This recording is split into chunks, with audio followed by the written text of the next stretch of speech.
A'udzubillahi minasyaitonirrajim. Bismillahirrahmanirrahim. Assalamualaikum warahmatullahi wabarakatuh. Waalaikumsalam warahmatullahi wabarakatuh. Alhamdulillahirabbil alamin wassalatu wassalamu ala asyrofil anbiya'i wal mursalin wa ala alihi wa ashabihi ajma'in. Rabbi shrah li sadri wa yassir li amri wahlul 'uqdatam min lisani yafqahu qawli. Bapak Ibu jemaah salat asar yang dirahmati Allah, saya doakan semoga kita semua senantiasa dalam keadaan sehat walafiat. Allah berikan kita rezeki yang penuh berkah melimpah ruah, dan kemudian semoga Allah kokohkan istiqomah kita sampai nanti ajal datang menjemput nyawa. Amin ya rabbal alamin. Syukur yang tidak terkira kita ucapkan kepada Allah Ta'ala atas segala nikmat yang Allah limpahkan kepada kita semua, dengan banyak-banyak mengucapkan alhamdulillahirabbil alamin. Di tengah padatnya kegiatan kita, di tengah sibuknya kita, masih mau kita duduk sejenak hadir dalam majelis ilmu ini, sehingga Nabi sallallahu alaihi wasallam pernah berkata kepada Abu Dzar, "Ya Abu Dzar, wahai Abu Dzar," kata Nabi, "la antahu lita'lama ayatan min kitabillah khairul laka min an tusalliya min ad-darakatin." Wahai Abu Dzar, sungguh engkau pergi demi mendapatkan, demi memahami satu ayat dari ayat-ayat yang terdapat dalam kitabullah itu lebih baik bagimu, kata Nabi, min an tusalliya min ad-darakatin, lebih baik bagimu daripada kamu salat 100 rakaat. Lebih lanjut Nabi katakan, "Ya Abu Dzar, li antahu li ta'lama ilman min abwabil ilm amila bihi aw lam ya'mal khairul laka min an tusalliya al-farakatin."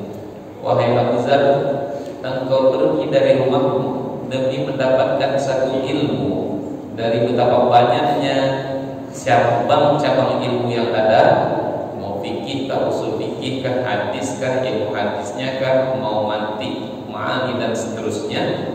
Maka engkau amalkan itu ilmu ataupun belum engkau amalkan, maka sesungguhnya itu lebih baik bagimu, kata Nabi, daripada kamu sholat 1000 rakaat.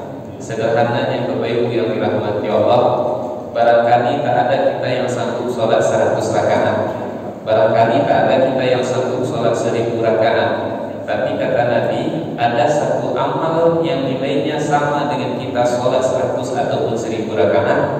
Apa dianya? Inilah seperti yang kita lakukan pada asar ini. Kita luangkan waktu sejenak untuk hadir dalam majelis ilmu. Salawat dan salam kita doakan semoga tercurah untuk kekasih kita baginda dan mulia Nabi Muhammad sallallahu alaihi wasallam, dengan mengucapkan Allahumma sholli ala sayyidina Muhammad wa ala ali sayyidina Muhammad. Assalamualaikum ya Rasulullah. Bapak Ibu jamaah salat asar yang dirahmati Allah, pada kesempatan yang mulia ini kita coba belajar dan ambil hikmah dari sebuah hadis yang diriwayatkan oleh Imam Muslim, hadis nomor 4426. Hadis itu diriwayatkan dari sahabat yang mulia namanya Sahal ibni Sa'ad. Qala, dia berkata, "Ja'a Rasulullah sallallahu alaihi wasallam baita Fatimah falam yajid 'aliyan fil baiti." Suatu ketika, kata Sahal bin Sa'ad, Nabi pernah pergi berkunjung ke rumah putrinya yang bernama Fatimah. Falam yajid 'aliyan fil baiti, tapi kemudian Ali tak ada di situ. Faqala, kemudian Rasulullah sallallahu alaihi wasallam bertanya, "Aina ibnu ammika?" Putriku, suamiku kemana? Kata Rasulullah sallallahu alaihi wasallam. Faqalat, kemudian Fatimah berkata, "Kana baini wa bainahu syai'un." Ayahanda, antaraku dengan suamiku, maksudnya dengan Ali, ada sesuatu, ayahanda.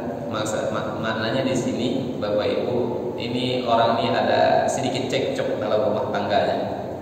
Kapalnya mulai agak oleng sedikit. Nah, ini kurang seperti itu. Fawwabani, kemudian sehingga karena kami lagi ada sedikit masalah itu, Ali marah kepadaku, suamiku marah kepadaku, kata Fatimah. Fakharaja falam yaqil indi, kemudian dia karena marah itu lalu dia keluar sehingga ia pun tak qailullah. Yakil itu qailullah. Qailullah itu tidur sebentar sebelum sholat zuhur disebut dengan qailullah. Dia tak istirahat di rumah, wahai ayahku. Faqala Rasulullah sallallahu alaihi wasallam li insanin, lalu Nabi kemudian berkata kepada salah seorang sahabat, unsur aina huwa, coba kau tengok Ali itu pergi kemana? Telepon ke, SMS ke, WA ke, video call ke, Al-Quran seperti itu. Tapi telepon itu tak kunjung diangkat, WA itu pun tak kunjung dibalas. Maka kemudian coba cari, kata Rasulullah. Fajaa, setelah dicari oleh sahabat yang diperintahkan oleh Nabi tadi, kemudian sahabat itu kembali balik, kemudian melaporkan kepada Rasulullah. Faqala, dia berkata, ya Rasulullah, wahai Rasulullah, huwa fil masjidi, Ali sedang di masjid. Raqidun, dia dalam keadaan tidur. Faja'ahu Rasulullah sallallahu alaihi wasallam, lalu kemudian Rasulullah menyusul Ali yang tadi tidur di masjid. Wa huwa muqaddimun qad saqata ridahu an shiqqahi. Lalu Nabi ketika mendapati Ali yang tidur di masjid itu, syalnya itu sedang terjatuh. Biasanya kalau kita tidur di masjid itu bahkan wajah kita itu kan kita tutup. Lebih kurang seperti itu. Maka yang namanya orang tidur kadang-kadang kita berputar ke kanan, kita berputar ke kiri, sehingga syal tadi itu jatuh.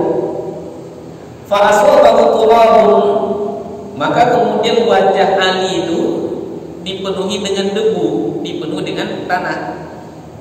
Faja'ala Rasulullah sallallahu alaihi wasallam yamsahuhu anhu, kemudian Rasulullah bersihkan wajah Ali menantunya tadi.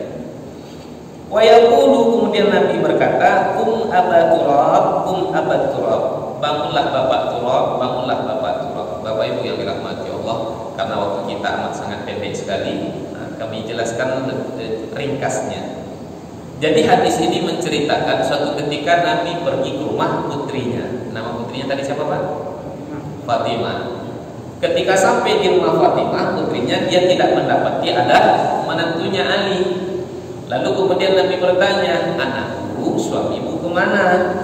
Jawab Fatimah, ayah, suamiku tak di rumah, karena antaraku dengan suamiku sedang ada masalah. Dia marah kepadaku sehingga dia keluar. Aku tak tahu dia pergi entah kemana. Lalu Rasulullah kemudian menyuruh salah seorang sahabat, coba engkau cari, engkau telepon, engkau WA, engkau SMS, Ali itu sedang berada di mana? Maka dicarilah oleh salah seorang sahabat, kemudian didapati Ali sedang tidur di masjid. Kemudian dia laporkan kepada Rasulullah, ya Rasulullah, Ali sedang tidur di masjid. Maka kemudian Rasulullah pun menyusul Ali yang sedang tidur di masjid, yang wajahnya itu dipenuhi dengan tanah. Ya Aba Turab, Aba Turab, bangunlah. Makna Aba Turab itu bapak tanah. Ali itu kan julukannya banyak, diantaranya secara umum sahabat itu kan julukannya radhiyallahu anhu. Kalau Ali itu panggilan spesialnya itu karamallahu wajhahu, dan panggilan lain kunyahnya Ali itu adalah Aba Turab, bapak Turab, karena Ali pernah tidur wajahnya penuh dengan tanah kemudian dibersihkan oleh Nabi Muhammad SAW. Bapak Ibu jemaah salat asar yang dimuliakan Allah, maka kita coba ambil hikmah dari pelajaran yang terdapat dalam hadis ini, Bapak Ibu. Yang pertama, setiap orang yang membangun bahtera rumah tangga, maka masalah-masalah itu akan selalu ada. Betul tak, Pak? Setiap yang mengarungi bahtera rumah tangga, yang namanya masalah itu pasti ada. Kita menikah pasti ada masalah. Tak punya anak dapat masalah juga. Punya anak masalah juga. Kalau tak menikah masalah juga. Jangan kemudian karena hadis ini yang masih membujang ini tak kemudian nanti menikah. Kau kenapa tak membujang Ali? Kenapa kau tak menikah? Ali masalah takut lah Ustaz tadi. Belum nikah kan? Bapak Ibu yang dirahmati Allah. Jadi masalah-masalah, dilema-dilema yang terjadi dalam rumah tangga itu hal yang biasa. Karena kita dua orang insan yang berbeda. Karakter kita berbeda, adat istiadat kadang-kadang juga berbeda-beda. Masalah dalam rumah tangga itu adalah hal yang biasa. Bahkan yang namanya hidup kita tak bisa berpisah dari yang namanya masalah. Adik-beradik bisa masalah apa? Kita yang keluar dari rahim yang sama bisa bermasalah? Bisa. Sampai ke telinga saya, Pak, apa katanya? Noji dan kempai kumahnya Ustaz, haram dan kempai minta mohon konyol. Adik-beradik tak bertegur 15 tahun lamanya. Gara-gara apa? Gara-gara harta warisan. Ini bukan cerita-cerita warung kopi, real. Kita Idul Fitri hari Senin, hari Kamis kalau tak salah. Idul Fitri kemarin hari Kamis. Hari Senin ada jemaah yang datang ke saya, apa katanya? Ustaz, singkatnya, Dena Bang Ustaz, kalau tak kembalikan kondisi tanah sebagaimana semula, aden pancung leher abang Ustaz. Singkatnya Bapak Ibu. Jadi ayahnya itu orang lama di Pekanbaru, tanahnya banyak, anaknya pun banyak. Arona di bos. Jadi ada kapling. Tanah yang luas itu masih atas nama satu orang, anak yang paling tua. Jadi yang paling tua inilah yang berulah, yang mestinya contohnya ini jalan, kemudian dipindahkannya ke sini supaya tanahnya itu lebih lebar. Masalah. Yang namanya hidup pasti ada masalah. Kita di kantor ini ada masalah tak, Pak? Masalah. Hanya senyum-senyum nih. Ini bekas-bekas habis mendapati masalah apa? Adik-beradik masalah di kantor, masalah di rumah, masalah. Kemudian dengan istri kita juga bermasalah. Ini hal yang wajar, ini hal yang biasa. Ini yang pertama yang perlu kita pahami. Yang namanya setiap kita membangun bahtera rumah tangga, semakin kapal itu jauh berlayar ke tengah, maka ombak itu akan semakin kuat datang menerpa. Badai itu akan kita lewati. Tergantung pandai-pandai nak khoda melewati bagaimana ombak dan gelombang serta badai tersebut. Ini yang pertama. Yang kedua, hikmah yang bisa kita ambil dari kisah ini, Bapak Ibu yang dirahmati. Ketika ada masalah terjadi di tengah rumah tangga, ketika emosi sedang memuncak, Bapak Ibu yang dirahmati Allah, maka kita yang laki-laki boleh keluar dari rumah tangga. Keluarlah kita dari rumah. Apa sebab? Kalau ketika sedang masalah, kita menyelesaikan masalah dalam keadaan emosi, itu kadang-kadang sering tak baik judulnya. Yang namanya emosi, kadang-kadang omongan itu sering tak teratur. Bahkan kadang-kadang yang keluar itu adalah bahasa-bahasa yang tidak baik, yang tidak enak untuk didengar. Contoh, sempat istri kita tersebut satu binatang, Pak. Contohnya, kira-kira kita membalasnya berapa binatang, Pak? Hah? Tak satu binatang, bisa semua yang ada di dalam kebun binatang itu akan kita keluarkan. Apa sebab? Kondisi dalam keadaan tak stabil, kita dalam keadaan emosi. Maka usahakan jangan selesaikan masalah dalam keadaan emosi. Keluarlah kita dari rumah sejenak. Jangan terlalu diladeni istri kita dalam berbicara. Apa sebab? Fitrahnya seorang wanita itu dia memang lebih suka berbicara. Bahasa sederhana itu, perempuan itu kan cerewet, Pak. Perempuan itu kan lebih banyak dalam suatu artikel saya baca kalau tak salah, wanita dalam sehari itu dapat mengucapkan 40.000 kata atau 20.000 kata dalam sehari. Kalau laki-laki normal itu cuma 5.000 kata. Itu laki-laki normal. Jadi kalau ada laki-laki yang lebih banyak cakapnya daripada perempuan, itu dia tak normal. Keluarlah kita. Kemana kita keluar? Pergilah kita ke tempat yang paling mulia yang ada di muka bumi Allah ini. Pergilah kita ke tempat yang paling dicintai oleh Allah yang ada di muka bumi ini. Kemana pergi kita, Pak? Pergilah kita ke masjid. Ali bermasalah dengan istrinya, dia pergi ke masjid. Tidur dia di masjid. Tenangkan pikiran kita di masjid. Allah yang mentakdirkan ada masalah, Allah juga yang akan mencarikan solusinya. Tapi kadang-kadang kebanyakan kita sering kita dapatkan berita orang ketika terjadi masalah khususnya dalam rumah tangga, dia bukan pergi ke masjid, tapi kadang-kadang pergi ke diskotik, dia pergi ke bar, kemudian minum, mabuk-mabukan. Ujung-ujungnya apa? Balik ke rumah dalam keadaan mabuk tengah malam, dalam keadaan tidak sadar, nyetir mobil, bawa mobil, ujung-ujungnya tabrakan. Bukan menyelesaikan masalah, tapi justru menambah masalah. Ngadulah kita kepada Allah Subhanahu wa taala, zat yang mentakdirkan kita dapat masalah. Sedangkan manusia yang paling baik saja bermasalah rumah tangganya, apalagi kita. Nabi Muhammad pernah bermasalah tak, Bapak Ibu? Nabi pernah bermasalah. Khususnya contohnya dengan Aisyah. Lebih spesifiknya dalam masalah cinta, dalam masalah cemburu. Aisyah itu kan sosok istri yang amat sangat cemburunya luar biasa. Bermasalah pernah terjadi dalam rumah tangga Nabi. Pernah suatu ketika Nabi kedatangan tamu. Tamu Nabi banyak nih Pak. Lalu kemudian Rasulullah sedang berada di rumah istrinya yang bernama Aisyah. Lalu kemudian istrinya yang bernama Sofia. Kebetulan Sofia ini Bapak Ibu yang dirahmati Allah, dia jago masak. Kalau bahasa sekarang bikin cake lah, bikin kue. Mantap lah adonannya, hebat dia bikinnya.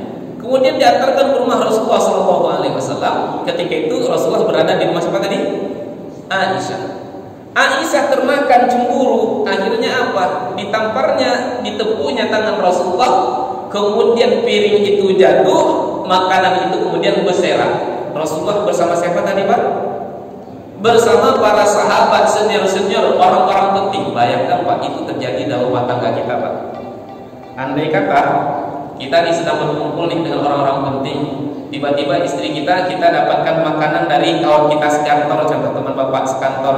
Lalu kemudian istri bapak ditamparnya tangan bapak yang tadi baru menerima hadiah tersebut, sehingga piringnya pecah, makanan berserak. Kira-kira apa adegan yang akan terjadi gitu Pak? Apa kan? Apa? Cari yang ketiga Pak ya. Perempuan kalau sempat dia marah, dia tampar itu piring. Kalau bapak marahnya, tak piringnya bapak tampar, rak piringnya bisa bapak banting. Nah itu kalau laki-laki marah. Ibu marah contohnya ditonjoknya pintu. Bapak kalau udah marah, enggak pintu itu yang rusak. Engsel-engsel pintu pun itu bisa rusak. Itu kalau laki-laki dalam keadaan marah. Rumah tangga Rasulullah pernah bermasalah. Ali itu orang yang hebat. Pernah suatu ketika, Bapak Ibu yang dirahmati Allah, dalam perang Khaybar Nabi pernah berkata, besok pagi ini bendera-bendera perang akan aku berikan kepada orang yang sangat dicintai oleh Allah, orang yang sangat disayangi oleh Rasulullah, dan orang itu juga cinta kepada Allah, orang itu juga cinta kepada Rasulullah. Maka sahabat ketika itu semuanya di malam itu begadang, berharap nanti bendera itu diberikan kepada dirinya. Singkatnya di waktu pagi Rasulullah kemudian tak mendapati Ali. Kemudian Rasulullah bertanya, Ali kemana? Kok tak ada? Kemudian salah seorang sahabat mengatakan, Ali dalam keadaan, Ali sedang di rumahnya, dia tak hadir ke sini karena matanya dalam keadaan sakit. Maka singkatnya kemudian Ali diobati oleh Rasulullah, bendera itu kemudian diberikan oleh Rasulullah kepada Ali. Ali termasuk satu dari 10 sahabat yang dijamin untuk masuk ke dalam surganya Allah Ta'ala. Keutamaan Ali, Nabi pernah katakan, ana madinatul ilmi wa Ali babuha. Aku ini adalah kotanya ilmu dan Ali adalah pintunya. Ali sosok yang istimewa, Fatimah sosok yang istimewa. Ya, khairu nisa'i ahli jannah. Pemimpin wanita ahli surga, kata Nabi itu ada 4. Satu siapa? Maryam binti Imran, Maryam putrinya Imran. Yang kedua Asiyah binti Muzahim. Yang ketiga Khadijah binti Khuwailid, dan yang keempat Fatimah binti Muhammad. Ini orang-orang hebat, orang-orang yang sangat dipuji oleh Allah, dicintai juga oleh Rasulullah. Rumah tangga mereka saja bisa bermasalah, apalagi kita. Jadi hikmah yang kedua Pak, ketika ada masalah di tengah rumah tangga kita, maka kemudian berusahalah kita mencari solusinya. Carilah jalan keluarnya. Bagaimana cara kita mencari solusinya? Di antara solusi yang kita lakukan adalah jangan menyelesaikan masalah dalam keadaan hati lagi tidak enak, ketika emosi dalam keadaan memuncak. Berpisahlah kita sejenak, pergilah kita ke tempat yang paling baik yang ada di muka bumi Allah ini. Terakhir Bapak Ibu, apa hikmah yang bisa kita petik dari hadis ini? Yaitu bagaimana bijaknya Rasulullah SAW sebagai seorang ayah, sebagai seorang mertua.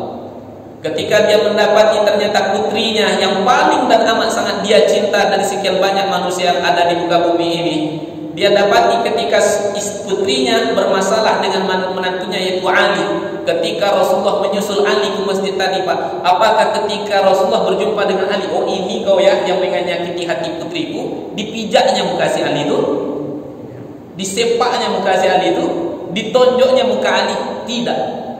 Tapi adegan yang terjadi ketika itu di dalam hadis dijelaskan, ketika mendapati Ali mukanya berlumuran dengan tanah karena dipenuhi dengan debu, Rasulullah justru memperlakukan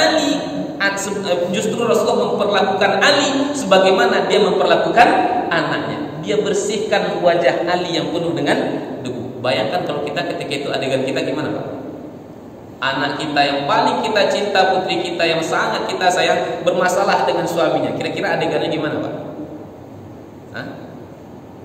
Tak terbayangkan lah, Pak, ya, bagaimana putriku yang kubesarkan dengan penuh cinta, dengan penuh kasih sayang, tak pernah aku sakiti perasaannya, sekarang kau begitukan putriku. Maka tentu setidaknya Bapak Ibu yang dirahmati Allah, setidaknya kalau tak tangan, maka setidaknya sumpah serapah yang akan keluar dari kita sebagai seorang ayah. Belajar kita kepada Rasulullah, dia memperlakukan menantunya sebagaimana dia memperlakukan anak kandungnya. Sering Bapak Ibu yang dirahmati Allah, ketika terjadi sengketa di dalam rumah tangga antara anak dan menantu, sering yang membuat api itu semakin besar, kapal itu goyangan semakin kencang, itu bukan karena dua orang ini, tapi karena pengaruh dari orang tua, karena pengaruh mertua yang tidak bijak ketika menghadapi masalah yang terjadi di rumah tangga anak dan menantunya.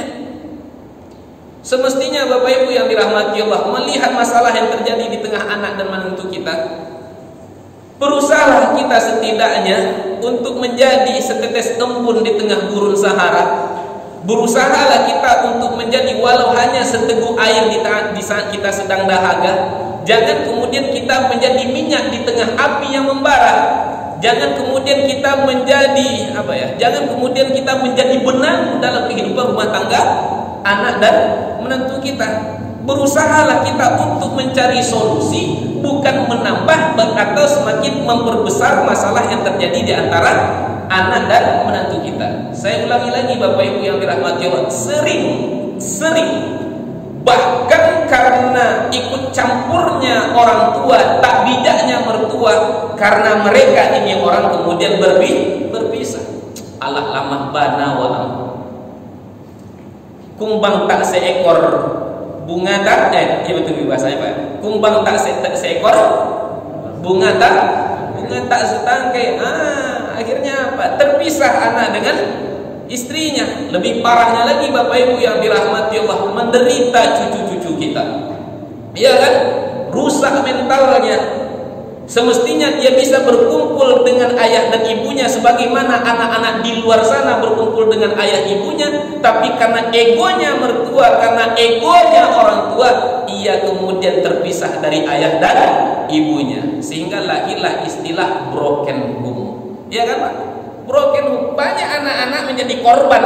Korban dari siapa? Korban dari masalah orang tua dengan ayah antara suami dengan istrinya. Yang mana masalah antara suami dengan istri itu dipicu oleh kehadiran mertua atau orang tua. Maka terakhir Bapak Ibu yang dirahmati Allah, berusahalah kita menjadi mertua yang bijak. Bapak Ibu, demikian dapat saya jelaskan. Mohon maaf atas segala kesalahan dan kekhilafan. Yang pertama, masalah dalam rumah tangga itu hal yang biasa, tergantung bagaimana cara kita menyikapinya. Yang kedua, pergilah kita ke tempat yang paling indah, yang paling dicintai oleh Allah yang ada di muka bumi ketika kita mendapati ada masalah dalam rumah tangga. Dan kemudian terakhir, sebagai mertua, bijaklah kita menyikapi masalah yang terjadi antara anak dan menantu kita. Wallahu a'lam bishawab. Sebelum kita tutup dengan salam, ada yang ingin ditanyakan, Pak? Tidak ada? Kalau tidak ada, kita tutup dengan doa kafaratul majlis. Subhanakallahumma wa bihamdika, asyhadu an la ilaha illa anta, astaghfiruka wa atubu ilaik. Wassalamualaikum warahmatullahi wabarakatuh. Jadi Pak, kalau nampak nanti orang sering-sering tidur di masjid, itu sudah ada tanda-tanda.